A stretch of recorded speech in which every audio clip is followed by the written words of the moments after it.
사람은 완벽하지 않지만은 우리와 함께 하시는 예수님은 가장 완벽하신 분이시고 하나님의 뜻을 잘 이루어 주신 분이십니다. 예수님께서는 제자들과 함께 배를 타고 이제 갈릴리에서 저 북쪽으로 향하고 올라가고 있는 중이었습니다. 갑자기 태풍이 불어오고 배가 뒤집어질 이런 상황에 이르렀습니다. 배 안에 물들을 퍼내고 제자들이 힘을 썼지만은 도저히 역부족인지라 주무시고 계시는 예수님을 깨웠습니다. 우리가 죽게 되었습니다. 우리 좀 돌봐주십시오 하고 부탁을 드리니 예수님이 일어나셔서 바람을 향하여 먼저 바람아 잠잠하라, 파도야 잠잠하라 이렇게 말씀하시니까 그 말 한마디에 바람이 잠잠해지고 파도가 잠잠해졌습니다. 이 광경을 바라보던 제자들이 깜짝 놀라서 이분이 누구시기에 이렇게 바람과 파도를 잠재울 수 있단 말인가? 사람은 그 누구도 불어오는 태풍을 잠재울 길이 없고 사람은 그 누가 명령한다 하더라도 파도를 잠잠하게 할 수가 없는데 이분이 누구시기에 이렇게 바람과 파도를 잠잠하게 한단 말인가? 예수님이 왜 이 풍랑에서 기적을 보여주셨을까요? 하나님의 아들이시라는 것을, 완벽하게 하나님의 아들이신 것을 제자들에게 보여주시기 위해서 그런 기적을 행하셨던 것이지요.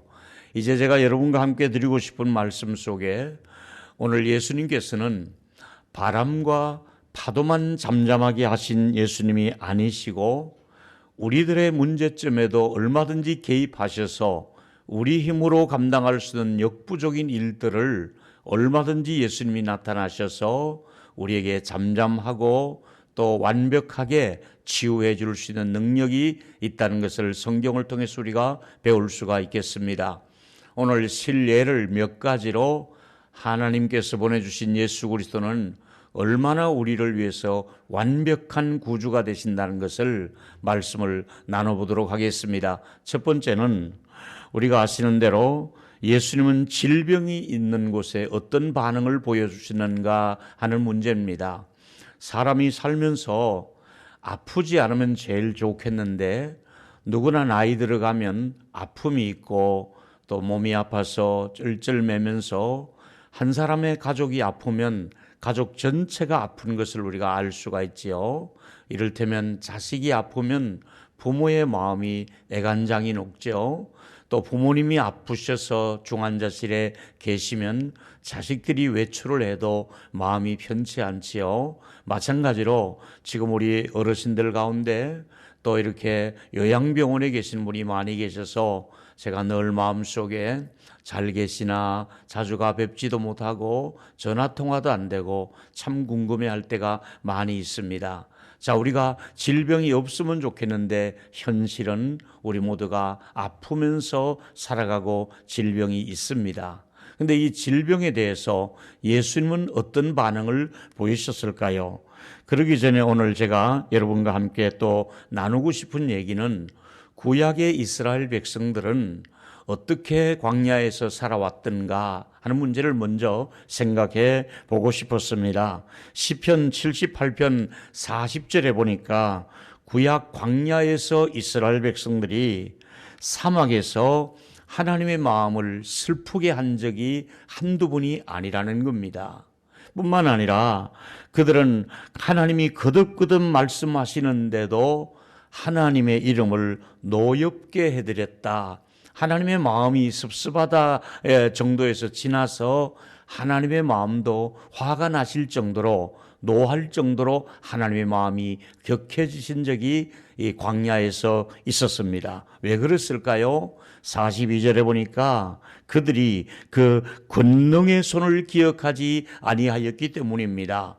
하나님의 능력의 손을 기억하지 않고 하나님의 보호하심과 공급하심과 또 구름기둥 불기둥 반석에서 샘이 솟아나게 하시며 만나와 메추라기를 먹여주시며 아말렉 족속들을 이기게 해주시며 이 모든 보호의 과정을 하나님을 기억지도 아니하시기 때문에 하나님께서는 많이 속상해 하시는 모습을 볼 수가 있습니다. 구약 이스라엘 백성들의 이 모습은 바로 우리들의 모습입니다. 내 모습이 어떤가? 하나님이 거듭거듭 은혜를 주시면서도 있음에도 불구하고 하나님이 주신 은혜를 섭섭하게 생각할 정도로 하나님 앞에 우리가 기억하지도 않고 하나님이 하신 일을 잊어버리고 하나님이 내게 주신 그 모든 가정을 잊어버리고 오히려 하나님을 노엽게 해드리는 우리들의 모습이 아닌가 생각합니다. 예수님은 십자가에서 죽음이라고 하는 쓴 잔을 마시면서 내가 받을 저주를 담당하시면서 죽으셨습니다. 너희는 나의 이 죽음을 기억하라. 잊지 말아야 될 예수 그리스도의 구속의 은혜를 우리는 자주자주 잊어버리고 나를 위해서 베풀어 주신 그 하나님의 은혜를 잊어버리고 사는 것이 바로 우리들의 모습이 아닌가 생각하면서 구약 이스라엘 백성들이 광야에서 하나님의 권능의 손을 잊어버리고 사는 것처럼 우리도 하나님의 그 능력의 손길을 잊어버리고 살고 있는 저희들이 아닌가 하는 그런 생각을 해보게 되었습니다. 이제 목표는 분명해졌습니다. 하나님이 어떤 분이시며 하나님은 이제 어제 지난주일 말씀대로 나의 아버지가 되신다고 말씀을 드렸고 우리는 예수 그리스도를 닮아가는 사람이기 때문에 오늘 성경에도 보면 빌립보 2장 5절에 너희들은 이 마음을 가지고 살았으면 좋겠다. 곧 그리스도 예수의 마음이라고 말씀하고 있습니다. 예수님을 믿은 지 오래됐는데 예수님의 마음을 너무 닮아가지 않습니다. 예수님하고는 거리가 멀게 살아가더라 이 말이지요. 그래서 너희들이 예수의 마음을 품고 살았으면 좋겠다고 말씀하고 있습니다. 예수님은 어떤 분이십니까? 2000년 전에 이 땅에 오신 예수님은 많은 환자들을 만날 때마다 고쳐주셨습니다. 그런데 오늘 우리들은 어떻습니까? 일단 병이 나면 처음에는 약국을 가다가 그 다음에는 동네 병원을 찾아가고 그 다음에 또 큰 대학병원을 찾아갑니다. 당연히 그러셔야겠지요. 우리가 병원에 찾아가서 의사의 진단을 받고 과학적인 의료 기술을 통해서 우리 몸을 체크하고 또 혈당을 체크하고 또 여러 가지 우리가 다 검사하는 것 다 좋습니다. 문제는 현대의학은 신뢰하고 의사들이 내리는 진단은 좋다 그러면 기분 좋고 또 의사가 심각하다 그러면 같이 심각해 하면서 우리가 의사들이 내리는 진단은 그대로 우리가 잘 받아들이면서 왜 하나님의 치유의 능력은 잊어버리냐 이 말입니다. 의사들의 말은 잘 받아들이면서도 하나님의 말씀을 통해서 우리에게 오시는 그 하나님의 음성을 우리가 외면하고 살 때 하나님의 마음은 얼마나 섭섭하시겠는가. 내가 져야 될 질병의 고통을 예수님이 대신 짊어지신 분이라고 말씀하고 있지 않습니까? 그래서 오늘 저는 또 한 가지 이제 질병에 관한 예수님의 완벽하신 모습을 소개해 드릴 거예요. 이제 나머지 여러 가지 문제를 조금씩 제가 문제를 제기하고 답을 주시는 예수님의 말씀을 들어보려고 합니다. 두 번째 말씀이 바로 그겁니다. 문제가 생길 때마다 해답을 먼저 주시는 모범 답안을 해주신 예수님의 모습을 살펴보겠습니다. 가장 먼저 하나님의 뜻을 완벽하게 잘 소화하시고 하나님 아버지의 마음을 가장 잘 아시는 예수님께서 하나님 아버지의 마음을 가지고 이 땅에서 하나님의 일을 대신해 주신 분이 예수 그리스도라 이 말입니다. 자신의 일이 아니라 나 보내신 이의 일을 내가 하기 위해서 왔다고 말씀을 드렸습니다. 자, 이제 우리의 죽음의 문제가 가장 심각한 문제가 아니겠습니까? 우리 모두의 문제는 죄악과 죽음의 문제인데 이 죄의 문제를 이미 해결하셨고 죽음의 문제를 우리가 영생을 주시기 위해서 예수님이 오셨다고 죽음의 문제를 해답은 영생으로 이미 예수님이 바꾸어 주셨습니다. 좀 더 이제 구체적으로 몇 가지 제가 문제를 말씀드리면서 해답을 말씀을 드려보겠습니다. 첫째로 예수님은 소유에 관해서 뭐라고 말씀을 하셨습니까? 어떤 반응을 보여주셨습니까? 사람들은 누구나 이 지구상에 많이 소유하려고 애를 씁니다. 어떻게 쓰든 더 꽉 잡아보려고 조금 더 자기 재산을 늘려보려고 어떻게 쓰든 내 수입이 많아지면 조금 더 저축을 해보려고 욕심을 부리는 것이 소유욕 아닙니까? 그런데 예수님께서는 뭐라고 말씀하신 줄 아십니까? 아버지께서 말씀하시기를 이 천지 만물이 다 아버지의 것이다. 은도 내 것이요 금도 내 것이다. 온 만물이 다 하나님의 것이라고 말씀하고 있습니다. 우리 것이 아니라 하나님의 것을 우리는 관리하고 있는 청직이라고 말씀하고 있는 것이지요. 저와 여러분은 어떻습니까? 아둥바둥 내 것만 챙기고 나 먹고 살기에 급급해서 사는 이 시대를 바라보고 묻고 싶습니다. 얼마나 너는 나누고 살고 있느냐? 너 얼마나 부유한 걸 아느냐? 저는 지금까지 살아오면서 이 나누는 재미로 사는 사람입니다. 좀 절약했다가 모았다가 또 나누고 이 나누는 기쁨을 아십니까? 주는 자가 복되다고 말씀하고 있지 않습니까? 저와 여러분, 진짜 부자는 누굽니까? 나누는 사람이 부자다 이 말입니다. 이런 예수님의 말씀을 우리가 놓칠 수는 없는 것이지요. 여러분 아시다시피 우리는 예수님께서 우리 모두가 부모와 그 처자와 형제를 버린 적이 있었다고 말씀한 적이 있었지요. 마태복음 6장에 보니까 그래서 하늘의 보화를 하늘에 쌓아두라고 말씀하신 적이 있잖아요. 두 번째 문제와 답을 또 드리겠습니다. 예수는 사단에게 어떤 반응을 보였습니까? 사단이 주로 하는 일은 구속 사역을 이루지 못하도록 하나님의 역사를 방해하는 일이 사단이 하는 일이었습니다. 끊임없이 에덴 동산에서부터 예수님이 공생에 시작할 때부터 사단은 따라다니면서 다윗을 충동시키기도 하시고 예수님에게 나타나셔서 돌이 변하여 떡이 되게 하라 하시며 등등 베드로에게 나타나셔서 예수님이 십자가를 질러 할 때 그렇게 하지 마시라고 말렸을 때 예수님이 뭐라고 했습니까? 사단아, 내 뒤로 물러가라. 너는 하나님의 일을 생각지 않고 사람의 일을 생각한다며 단호하게 사단을 물리쳤습니다. 여러분, 저는 여러분에게 예수님이 이 땅에 오신 목적을 분명히 자주 말씀을 드렸습니다. 왜 오셨습니까? 요한일서 3장 5절에 보니까 죄를 짓는 자마다 마귀에게 속했다고 말씀하시고 마귀는 처음부터 범죄했고 하나님의 아들이 나타난 것은 마귀의 일을 멸하기 위해서 오셨다고 말씀하고 있습니다. 여러분, 사단에 대해서 예수님은 멸망의 종자라고 분명히 말씀드렸습니다. 너는 멸한다고 말씀했습니다. 예수님이 분명히 말씀하셨고 사단은 최후의 무저갱에 들어갈 것이다. 저 음부에서 너는 헤어나지 못할 것이다. 밤낮 부러지게 될 것이다. 쫓겨나게 되는 존재가 사단이라고 말씀하고 있습니다.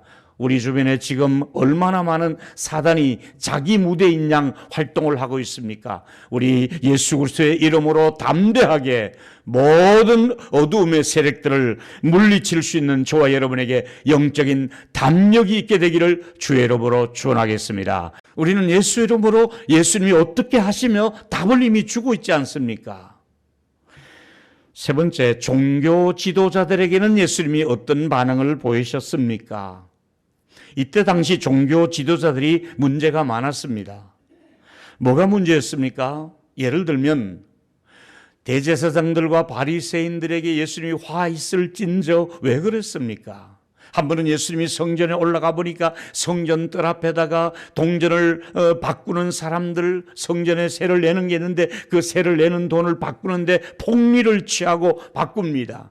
비둘기를 파는 사람, 양을 파는 사람들이 있었습니다. 멀리서 제사드리러 올 때는 끌고 올 수 없으니까 성전 뜰 앞에 와서 양과 비둘기를 사기도 하고 성전 세를 이렇게 바꾸는데 폭리를 취했습니다.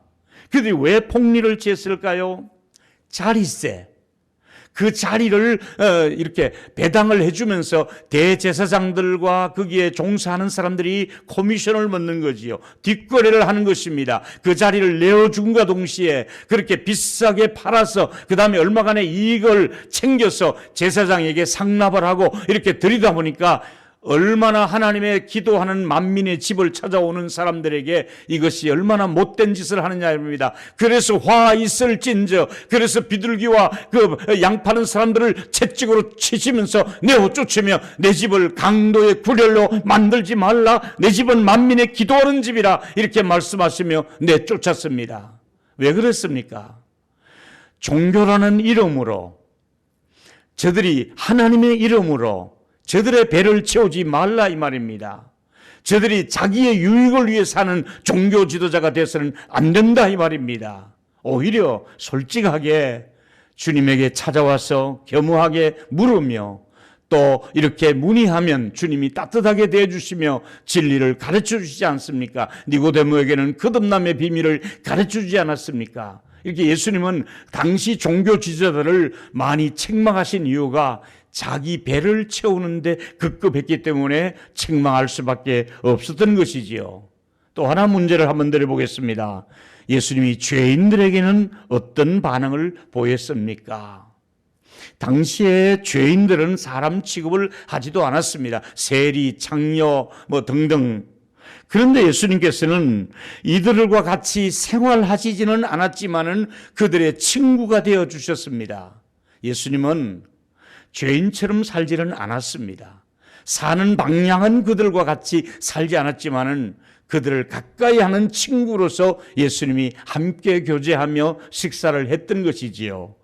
바리새인들이 예수님께서 죄인들과 함께 식사하는 모습을 보시면서 너희 선생은 어디 밥 먹을 사람이 없어서 저 창녀했던 사람과 저 세리의 집에서 밥을 먹느냐 이렇게 비아냥거리고 있을 때에 예수님이 뭐라고 말씀합니까?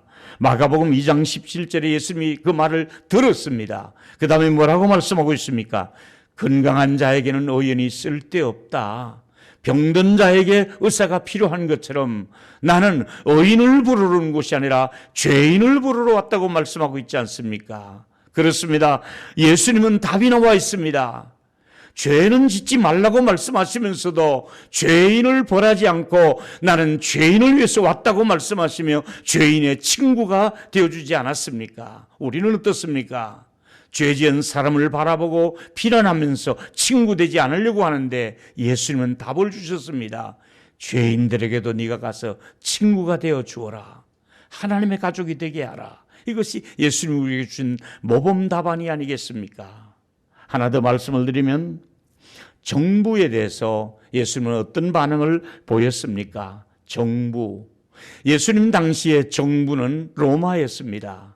또 이스라엘은 로마의 식민지로서 속국이었습니다. 당시는 로마가 전 세계를 지배했을 때의 일입니다. 이제 문제는 세금 문제가 나왔을 때에 예수님이 뭐라고 답을 주셨습니까? 세금 문제. 마가복음 12장 17절에 보니까 예수께서 말씀하시기를 가이사의 것은 가이사에게, 가이사를 인정했습니다.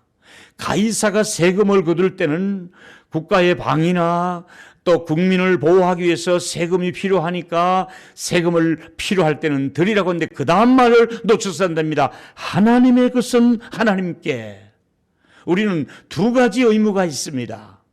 가이사에 관한 법이 있고 하나님에 관한 법이 있습니다. 지금은 우리가 대한민국 사람으로서 대한민국의 법이 있습니다. 인정합니다. 또 따라가야 됩니다. 그런가 하면 우리는 또 크리스찬들에게는 하나님의 법이 또 있습니다. 우리는 가이사의 법은 중요한데 하나님의 법이 무시되고 있지는 않은가? 하나님의 일을 무시하고 있지는 않은가? 우리는 지금은 언론을 통해서 일반인들은 가이사의 법만 얘기하고 있습니다. 우리에게는 또 하나의 법이 있다는 것을 놓쳐서는 안 됩니다. 하나님의 법이 있습니다. 베드로가 이런 문제가 있었지요. 너희들 도저히 예수의 법으로 모이지도 말고 말하지도 말라. 예수 살아났다는 말 하지 말라. 관에서 이렇게 얘기합니다. 베드로가 뭐라고 합니까? 내가 너희들의 말을 들어야겠느냐? 내가 하나님의 말을 들어야겠느냐? 내가 너희들의 말을 듣는 사람의 종이 아니냐? 나는 하나님의 종으로서 어떻게 예수의 말을 전하지 않을 수가 있겠느냐 하면서 담대하게 오히려 초대교회 비박을 받으며 십자가에 거꾸로 달릴 정도가 되어도 하나님의 복음을 전해서 이 복음이 우리에게까지 오지 않았습니까? 여러분, 이 시대가 가이사의 말도 필요하고 가이사가 몫이 있고 가이사에게 드릴 것이 있는 거 우리가 의무적으로 해야 됩니다. 그러나 하나님이 원하시는 것은 무엇일까? 하나님이 이 방역 시대에 무엇을 원하실까? 하나님이 정말 우리의 예배가 무너지기를 원하실까? 아닙니다. 어떤 어려움이 있어도 하나님 앞에 우리가 해야 될 일은 해야 되는 것이 하나님이 우리에게 원하시는 방향이 아니겠습니까? 하나님의 뜻을 어그러지지 않도록 우리 하나님 앞에서 하루하루를 하나님 앞에 하나님의 말씀을 붙들고 믿음의 승리자가 되시기를 축원하겠습니다. 마지막으로 우리에게 더 좋은 것을 주시고 싶은 하는 하나님 어떤 분이십니까? 내 아버지라고 말씀을 드렸습니다. 하나님이 나의 아버지이실진데 너희같이 고아처럼 그러느냐? 네가 왜 고아처럼 사느냐? 이러면서 아버지는 어떤 분입니까? 마태복음 7장 11절에 보니까 좋은 것으로 자식에게 악한 부모라도 주시려고 하는데 하물며 구하는 너에게 좋은 것으로 주시지 않겠느냐. 저는 목회자로서 힘들 때도 있지만은 그래도 이런 말씀이 저를 살려주는, 저의 길을 살려주는 말씀입니다. 맞아요. 하나님 좋은 것을 준비하고 계시지요. 하나님 좋은 교인들을 준비하시겠지요. 하나님 우리 교인들에게 좋은 일이 있도록 하나님 좋으신 하나님이시잖아요. 오늘 이 설교를 들으시는 저와 여러분, 올 한 해도 하나님이 살아가는 동안에 여러분의 가정과 직접적인 생활에 자녀들에게 좋은 것으로 하나님이 주시는 선물이 있게 되기를 주의 이름으로 축원하겠습니다. 좋은 것을 준비하시는 하나님이세요. 믿음대로 되시기를 축원합니다.